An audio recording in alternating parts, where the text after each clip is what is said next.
are open now. Meditating. Yeah, it's unclear. It's focusing. He's certainly ready. Here's an Elvish Mystic from CVM.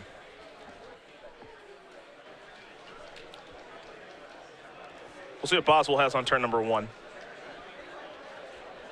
It's a Mana Confluence and a Warden of the First Tree. Boswell, a big fan of Warden of the First Tree, has always been playing 4 copies in Obs on aggro. We see a couple occasionally in some people's lists, but the full 4 really only in Boswell's list, and it feels like he has the full 4 every single time.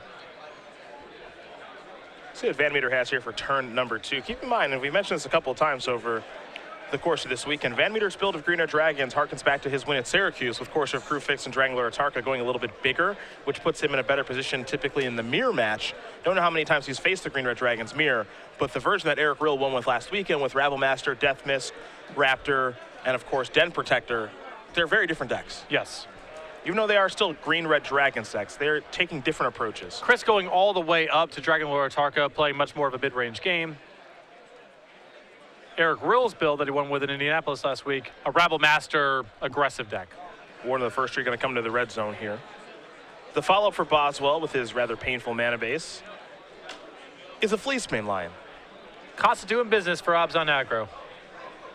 To VanMeter we go. Mountain is the draw for the turn. Does have a Thunderbreak Region at the ready. I wouldn't be surprised if that's what he deploys, and it is. So there is the 4/4 flyer for CVM. We head back to the Boz. The Boz will untap and take a draw step here. He does have a copy of Dromoka's Command in hand, and now he's got a Siege Rhino. Looks like an Urborg in hand as well, so mana doesn't appear to be too big of a problem at this point, though it is a little bit painful.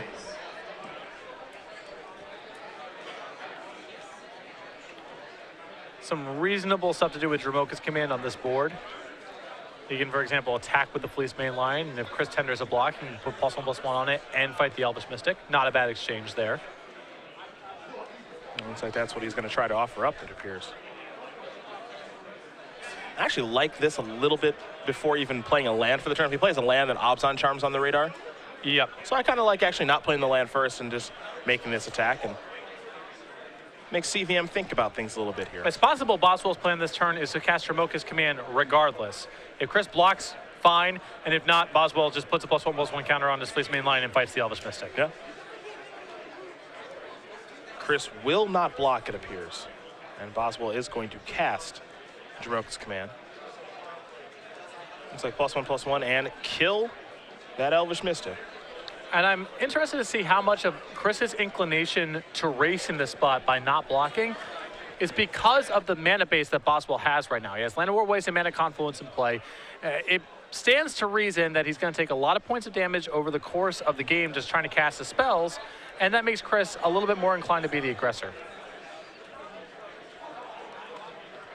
Sands of Citadel could be the land, could be a temple too. Boswell thinking about that for a little while. It's clear that he had a land to play, just which one is better in this situation. He's got an untapped land and Siege Rhino for next turn, so the scrying is a little bit more valuable down the line when he's looking for specific action. Also, the faster he can get that Sandstep Citadel into play, the sooner he can take fewer points of damage off the lands like Land of War Waste. Courser of Crewfix was the draw, and boy, is that not a great one this turn. Well, he is on a single forest and 2 mountains, yeah, so he has to play the land up in front. Yep, and then he doesn't get to gain a life, and it's a mediocre blocker. I mean, I guess it checks Ward of the First Tree, but I don't even know if Chris has any other option this turn to play either. I also think that in order for him to play the Courser, I think he wants to do off of Mana Confluence instead of the fetch land, because the fetch land allows him to control his draw step with Courser on the battlefield. Looks like he's going to sacrifice the Wooded Foothills to get a forest and maybe play the Courser this turn, but it's an awkward turn all the way around. Yeah. I think at this point, Chris is probably prioritizing his life total a little bit more highly than the flexibility with the Courser. So he's just going to sacrifice that so he has to tap Mana Confluence 1 less time. Okay. See that top card here in just a moment for CVM. And this sort of lines up with the logic that Chris displayed last turn by not blocking with the Thunderbreak region. He wants to turn this game into a race because he has Stormbreath Dragon in hand and because Boswell taking so much damage off of his lands. That's what he's going to attempt to do. Boswell draws his card for the turn. He's got an Urborg to play. That's his land for the turn. Urborg very helpful in trying to get this to be a little bit less painful. Urborg could secretly be useful for Chris too. That Mana Confluence. Yes, Though I think it's definitely going to be more helpful for Boswell Without here. question. Without question. Looks like we got another Jamoka's command on the way. Warden of the first tree is going to get a counter. Fleece main line is going to could fight Courser, make him sacrifice enchantment. It's all the same, really. Yeah. Just get it off the battlefield. Get a pump here. Pretty healthy attack here from Boswell. And I love this.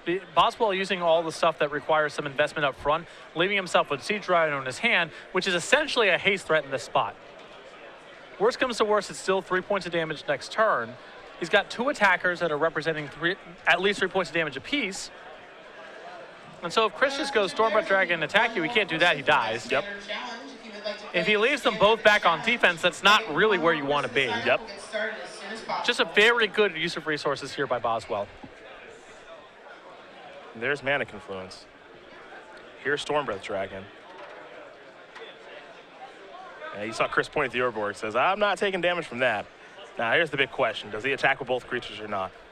I mean, if he attacks... Or attacks with one creature, excuse, can't attack with both. If he attacks with a creature, he dies to nearly everything. He dies to Siege Rhino, and he dies to any removal spell.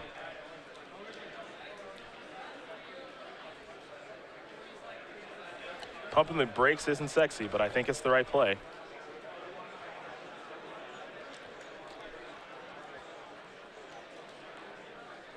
Chris is in a rock and a hard place because if you're in a spot, it's hard to believe you can win by attacking, and it's hard to believe you can win by blocking. Yep. I think he's just going to pass the turn back. He will. I think this is the correct decision. Yep.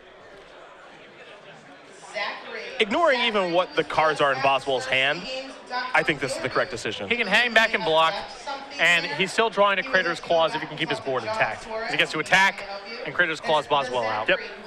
But if he attacks with anything that turn, he dies to... If Boswell's hand is Boswell's hand is just lands, Chris wins the game. But otherwise, he's going to lose. Yeah. There's just too much that can go wrong. Right. Removable spell, a Siege Rhino. Keep in mind right now, all of Boswell's creatures are 4/4s. Fleece main line has +1/+1 counter on it from Jamoka's command. And then one of the first tree has a +1/+1 counter from Jamoka's command, which makes it a 2/2. And then the activation of the first mode on War of the First Tree makes it into a 4/4, given the counter that's on it already. So 2 4/4s out there with the potential for so much more as here comes the Warden. Can't attack with the Fleece main line because Stormbreath Dragon has protection from white, but he can offer up this attack. And Chris probably has to block in this spot. It would not make sense to leave them both back and then block with neither. And then Siege Rhino pulls Boswell out of range of Crater's Claws off the top. And presents him with 2 lethal attackers against 1 blocker for the following turn. And here's the thing, if you're not attacking last turn with a dragon, then this turn you have to be blocking with one. Right, and I think that Chris is not contemplating yes or no on the blocks. It's which creature am I blocking with? Because Thunderbreak Regent and Stormbreath Dragon both have relevant text boxes. Thunderbreak, because if Boswell has to use a removal spell at some point, that's an extra 3 points of damage. And if the removal spell in hand is Abzan Charm, well, Stormbreath Dragon is immune to that. So it's valuable to leave Stormbreath Dragon back. He's going to block with Thunderbreak Regent. The 2 creatures will trade. Boswell, I believe he has to take 1 to cast this Siege Rhino, but then he'll gain 3 life. Right. You can use Mana Confluence through the Urborg. Yep. Llanowar Waste for green. Good to go. VanMeter will draw. It's a copy of Elvish Mystic. Not all that exciting. There's a Temple. Well, on the table, he can still jump block out of this turn. Stormbreath Dragon can go in front of Siege Rhino. Elvish Mystic can block the Fleece main line. That'll give him another turn. And he's got Dragon Lord Atarka in hand.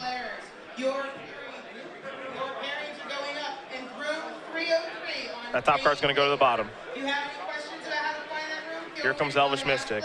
Pass that turn back. No attack can be had, I can promise you that much. Chris is still in the spot where if Boswell's hands all lands, he can still win the game. But he's probably dead to just about any spell. Boswell will draw a card. Looks like it was a Warden of the First Tree to go along with Burmaz and Death Dealer in hand for Boswell. So Boswell's got some things he can dump out on the board after combat. No, Boswell does have a little bit to think about as far as what's in Chris's hand. Chris only has 1 card, but got to think about what that might be.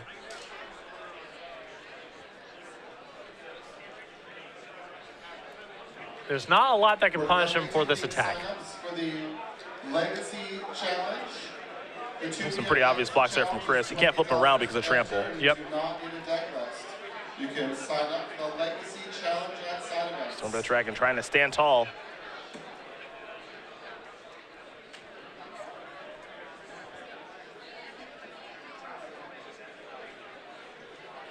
Let's see if Boswell wants to play post-combat. I think we'll probably see Bermaz and Death Dealer here.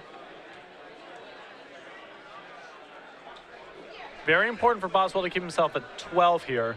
If he goes to 11, then Crater's Claws is a draw. Fair enough. Cannot take points of damage off of his lands. I don't know if there's any way for him to do that. Yeah, he's counting. Then I'm not casting anything if I'm in Boswell's spot. If I have to take a point of damage, I'm not casting it. You're still presenting lethal next turn. Chris is down to 1 card in hand. You don't have to do anything else other than present this board. Oh, boy. There's Death Dealer. He's down to 11. Yep, if he draw one, It's a huge gamble. VanMeter can take a draw step here. Atarka in hand. Crater's Claws could get the job done. It's a Courser of Crewfix.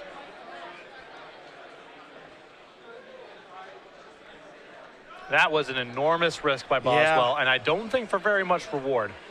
I think the Bermaz puts him in a spot where Chris is down to 1 card in hand. He has 2 removal spells. All right, the next turn you deploy your stuff. It's an interesting spot, though, right? Because if you don't play the Death Dealer and Chris draws 7th land and plays Atarka, he kills Siege Rhino or whatever, and then his board is better than Boswell. So I can understand kind of you're being pulled in 2 different directions. No, that's fair. If you think that Dragon Lord Atarka is going to kill you in that spot, then it's probably better to play around land number 7 than it is to play around Crater's Claws. Yep.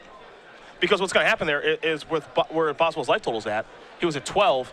He's dead the following turn. He's dead the following turn. Dead the following turn. Fair enough. Yeah, there's a little push-pull there. At the end of the day, Boswell gets out of the turn alive, and he's going to win game number 1 here over Chris VanMeter. Obs on aggro, up a game over Green Red Dragons, but a pretty tough last turn there for sure. Right, and by putting Bermaz and Death Dealer on the table, that's 6 points of toughness. So there's no way for Boswell to do anything other than kill exactly 1 creature with Dragon Lord Atarka. Yep. And in that case, then I like Boswell's play. Then he's playing around land number 7 in Dragon Lord Atarka rather than Crater's Claws. With Chris stranded with 1 card in hand, reasonable chance that it's Dragon Lord Atarka as last card, which it was, and Boswell able to go on and win game 1. All right, take a look at the sideboard. So we'll start with VanMeter. His 2 Magma Sprays, 2 Sides and Ruptures, 2 Roast, 2 Plummet. Bunch of one-ups here in Destructive Revelry, Rending Volley, Hornet Nest, Chandra Power Master, Xenagos the Reveler, Outpost Siege, and Twin Bolt. The cheap removal is the most important thing here. I think the 2 copies of Roast will certainly come in, and I think the Hornet Nest comes in as well. I'm not really in the market for any of the Planeswalkers here. I'm not really in the market for the Plummets. Very little flying in Boswell's deck, so probably just the Roasts and his Hornet Nest. Other side of things for Mr. Boswell. 4 copies of Thoughtseize, a God Willing, Hunt the Hunter, 3 copies of Self-Inflicted Wound, Ultimate Price, Valor Stance, Herald of Torment, Tassiger, the Golden Fang. I am in the market here for Valor Stance, Ultimate Price, and Self-Inflicted Wound as ways to answer Chris's various threats. And I can get behind Herald of Torment in this matchup as well, as Chris is reasonably equipped at but coming up the ground with some of his blockers. Also a way to get something up in the air and potentially trade with the Dragon. To the Season 3 schedule we will go. And of course, our Modern Grand Prix in Charlotte was won by Michael Malone a couple of weeks ago with Elves. So congratulations to him yet again, qualifying for the Pro Tour. Our Open Series in Indianapolis was won by Eric Ruhl last week with Green Red Dragons. He's looking to go back-to-back, but it doesn't look likely to be the case. And, well, we'll crown a champion here in Baltimore soon enough. Exactly. And then we take a couple weeks off for Magic Origins. Then we head to Chicago for the first time in Open Series history. After that, we go to Richmond, then a Legacy Open in Washington, D.C., a Senior Grand Prix in London, back to Charlotte for a Modern Open Series event, and then the Season 3 Invitational in New Jersey, Standard and Legacy as the Invitational formats, with a 2-day $20,000 Standard Open Series event, August 28th through the 30th. Of course, if you do sign up for any of our main events during Season 3, you will get yourself the Tassiper playmat, the Golden Paw, with, of course, our favorite Bananas the Slave Dog. What a great dog he is, too. But content looking. Ish. Anyhow, this is free with any entry to a Season 3 Open Series event. You get it at the door, not limited to the first X people to register. We don't mail it to you after the fact. No strings attached. Sign up for Season 3. Get this playmat. Hang out with Bananas. Hang out with Bananas, because Bananas looks like he could use a friend.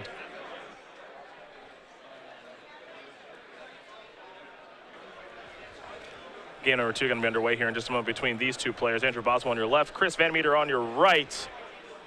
The Boz, a player who loves obs on aggro, loves StarCraft too. Big fan, and can't forget about the pottery. The ceramics. Works in ceramics as his full-time job. His brother Ian Duke, who actually has been in the booth for a couple Pro Tours. That's not is his a member. brother. Reduke's brother. Excuse me, Reduke's brother. Ian Duke, all from Sugarloaf, New York. Yes. Taught him how to play Magic, and a big fan of StarCraft too. 6 Open Series top 8s, 2 Grand Prix top 8s as well here for the Boz. 31 years old from Sugarloaf, New York. What it doesn't mention, there should be probably an info about the sleeves and his record with and without, but we'll work on that. Also, I don't know who took that picture, but the coat, that picture's a lie. It's deceptive. That picture is a lie. There should be a picture with no sleeves on. Now, the hat is accurate. Yeah, always has the black Nike hat on. Yeah, but that picture is a lie. So going back to Boswell's play there, also is really sharp because he can't beat, there's a couple permutations of what the hand could be there at the end. There's, with the draw set that Chris has, it could be 6 lands in Crater's Claws, it could be 7 lands in Crater's Claws, it could be 7 lands in Dragon Lord Atarka. Those are the permutations he really cares about. Okay. There's nothing he can do about 7th land in Crater's Claws. He dies no matter what. That's true. So he's only playing around 6 lands and Crater's Claws if he decides to stay at 12. And he's not playing around Dragon Lord Atarka at all. So Boswell's playing around 2 of the 3 permutations there by taking the point damage and getting the extra creature in play. So that was a heads-up play. Okay. Here's some Thoughtseize from Boswell. You see the hand here for VanMeter. Dragon Lord Atarka, a Thunderbreak Region, a Crater's Claws, a Sylvan Caryatid, and a Temple of Abandon. A Forest and an Elvish Mystic is how CVM started things this game. Very solid hand. Some mana acceleration, removal spell, something to do in the mid-game, and something late to play towards.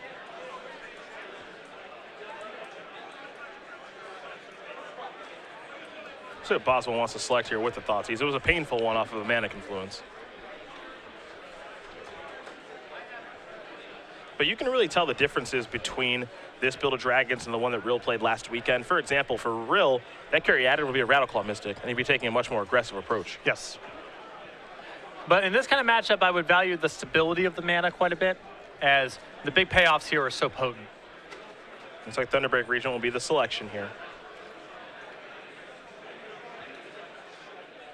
And we're going to head back VanMeter's way. He'll take a draw step. Picked up a copy of Wooded Foothills.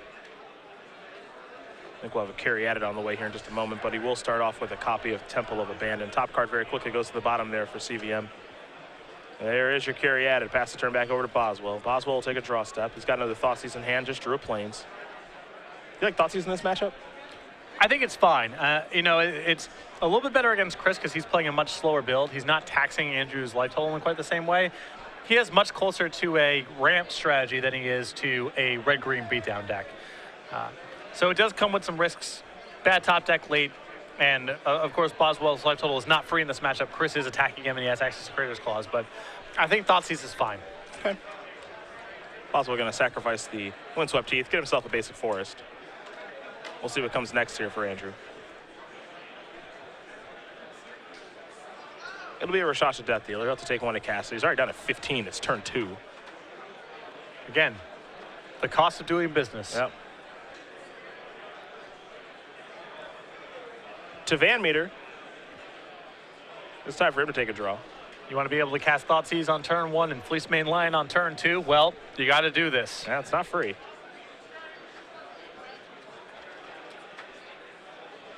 It'll be a Draconic Roar to take care of the Death Dealer, revealing Dragon Lord Atarka. The land for the turn was Wooded Foothills. We'll see an attack with an Elvish Mystic. All of a sudden, Boswell's down to 11. Let me pass the turn back Boswell's way in just a moment here, will Chris?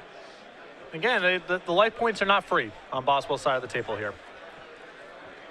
Crater's Claws is the leftover too. Yeah, really anything but free.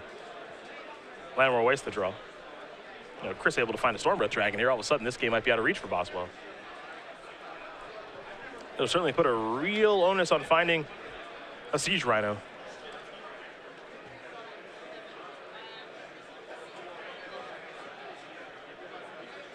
Basic Plains in hand here for Boswell as well.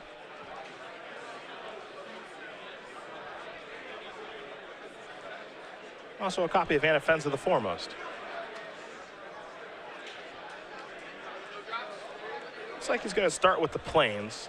Might see the Thoughtseize, but looks like he wants to get the 4/4 on the table. He knows about Dragon Lord Atarka. He can afford to Thoughtseize that when Chris has 6 mana in play. And right now he just needs to get some pressure going. Temple of Abandon here, the draw for VanMeter. Now, if Chris plays Temple of Abandon, I assure you we're going to see either a Thoughtseize next turn or a removal spell cast on some piece of mana. VanMeter going to start by sacrificing that Wooded Foothills and getting a mountain.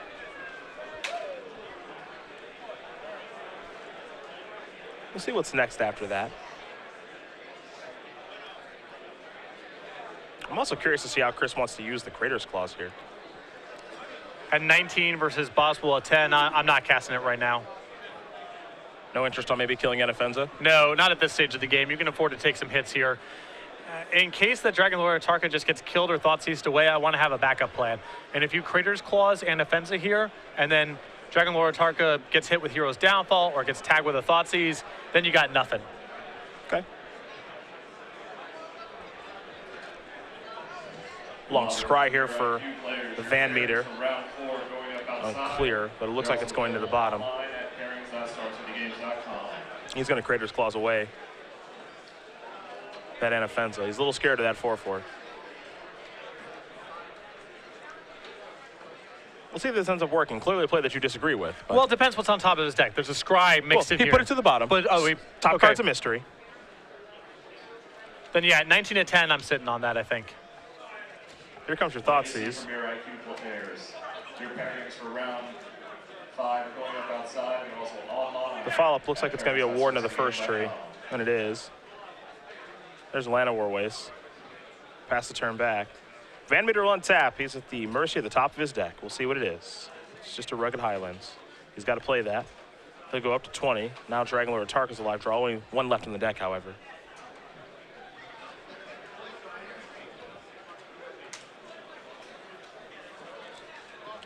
Boswell will take a draw. And as we've seen him do so many times, this may be a match where Boswell's going all the way up with Warden. Yeah, we've seen it before.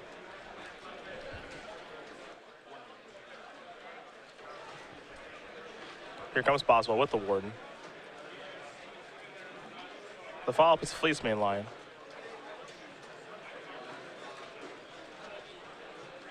And it looks like Boswell will just be passing the turn back here in just a moment.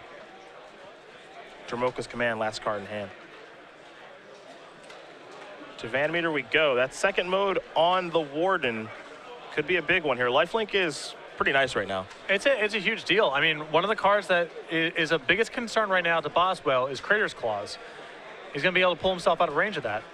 Yeah, and he's got Crater's Claws covered a couple different ways. One with the Dromoka's Command in hand. Two, of course, with the ability to gain that life with the Warden. So actually doing pretty good against that card. Dromoka's Command may be needed for a creature somewhere down the line. Sure. There's no guarantee that he just gets to hold that for the whole game. Here's an attack for 6. Garrett, your draft is ready for you. Mitchell, Garrett, please report to the side event stage. Is Boswell comfortable going to level 2 just yet? Looks like the answer is no.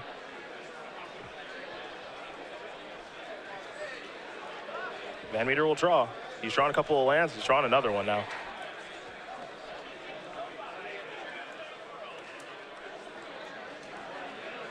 Here comes Elvis Mystic, feeling it. Boswell down to 6. VanMeter will pass the turn back.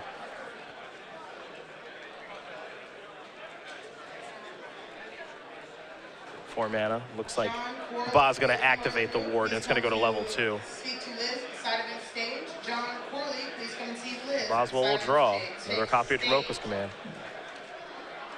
His hand right now just Dromoka's Commands and Ultimate Price. Yep. Pretty close to perfect. 50 minutes, you may begin. Chris has got to find a Dragon Lord Atarka like now. I suppose that was the incentive for Chris to use the Crater's Claws aggressively a few turns ago, was just out of respect for Dromoka's Command countering it somewhere down the line.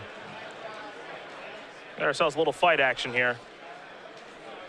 Looks like a counter on the Ward, and Fleecemane Lion's going to fight the Elvish Mystic. A little more life will be gained here for Boswell.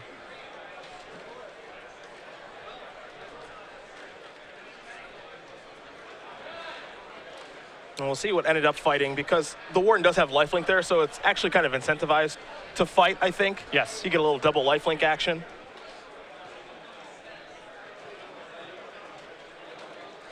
Pass the turn back. VanMeter, take a draw step, another land. He'll show them both and extend the hand. Chris VanMeter is going to lose this match to Andrew Boswell. The Boswell take it down with his Obs on aggro deck, 2-0. He moves on to 11-3 with 1 round left. You know, next round he'll be playing for top 8. And those post-board thought seizes were great. I mean, it did come with some risk there. You know, he took a lot of damage early on in the game. There were a couple spots where Crater's Claws or Stormbird Dragon would have been a pretty huge draw, but